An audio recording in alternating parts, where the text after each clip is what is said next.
Hello, I'm Dr. Robert Peretti, and I'd like to welcome you as we discuss interprofessional practice, or IPP, as it relates to providing services to students with literacy problems and dyslexia.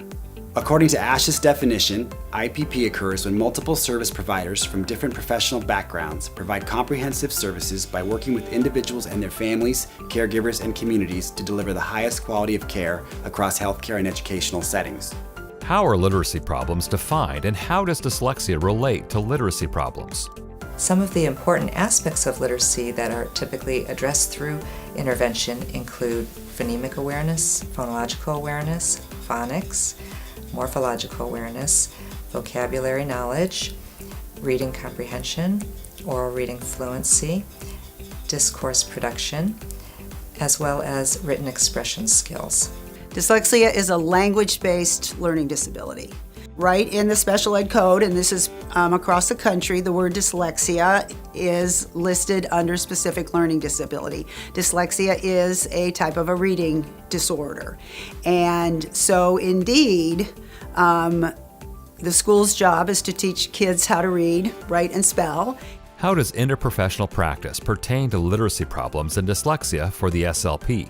We all can start out on the same journey, and we might shift roles. Okay, we might shift ways we do things, and I might give up. I may say, well, I'm a language structural expert, but if I need to let my classroom teacher do that, or if I need to let my audiologist do some things along those lines in terms of phonological and audiological processing, it's okay. The goal is, using the IPP model, we're just going to impact the literacy of the child. The SLP should be involved in written language, which is reading, writing, and spelling, and actually mentions those three words in the scope of practice. And so that's those are literacy skills. And so SLPs need to know that they're one of the team members who works on the area of literacy. What might IPP and literacy and dyslexia look like?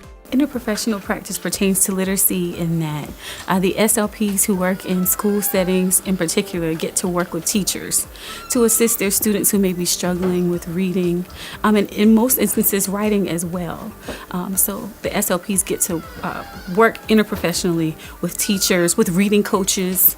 So what that looks like is I like to do it across the academic continuum, so science, history, math. What are they reading in these areas, and bring it into my sessions? So not necessarily trying to do my own thing, but working with these team members in order to ensure that we're moving the child forward academically, because literacy is across the academic span.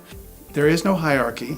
Each team member is recognizing what each person brings, the strengths that each person brings. And it may be, depending on the student, they'll say the SLP should take the lead or the educational psychologist should take the lead. Okay, so it's because they understand what each other does that they can work together as a team. So how does SLP help bring others to understand what IPP is? It's like anything else. They can bring literature to the situation. They could do a mini in-service for that. It's not going to happen overnight, but with considerable practice and trial and error, they can help others understand what IPP is. Who might be on the IPP team? In the school-based setting, school psychologists and speech-language pathologists are the two professionals that are in the best place to diagnose dyslexia. Always the parents and the family members. A teacher would be great. A mentor in a field of interest would be great. And then their clinical team, which may be a clinician, a speech and language pathologist, special education teacher, tutor. Any of those people would be part of the package to help them move forward. The professionals that work closely with the student and family may include speech-language pathologists, psychologists, special education teachers, general education teachers, and other related professionals who might be on the school academic team or on the IEP team. Each of these professionals comes to the assessment with a unique lens that is essential and invaluable to the overall assessment process. There are multidisciplinary teams in schools that are created to help students succeed. So those teams usually have like the gen ed teacher, special ed teachers, if there's a reading resource type teacher, a speech language pathologist, the building administrator, they all come together and brainstorm the best ways to support kids.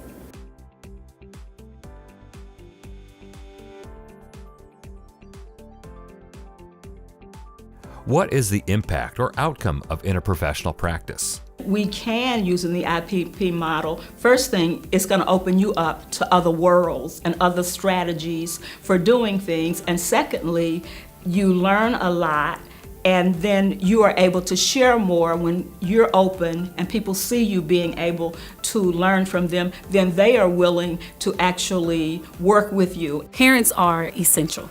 So the work that we do in the schools, in terms of assessment, coming up with those treatment plans, we have to send things home for carryover. So we have to ensure, and a lot of times some parents don't know exactly what to do, so being sure that we're educating them on what we're doing, how to work with the kids, encouraging them to read more often. So daily, actually, is what I like to tell my parents. Every day, read something with their kids, find things that they're interested in, find things that they're going to gravitate to, because that's going to spark their interest in reading. No one profession owns literacy. These professionals contribute valuable knowledge, experience, and training to interprofessional teams with the common goal of supporting students' literacy development. Given the various types of literacy problems that students may exhibit, an interprofessional team approach is a very effective way to support student success. When SLPs serve as contributing members of an IPP team, they are engaged in best practice and are embarking on a very exciting and rewarding journey. They are effective in facilitating literacy development and thus in promoting both academic and social success.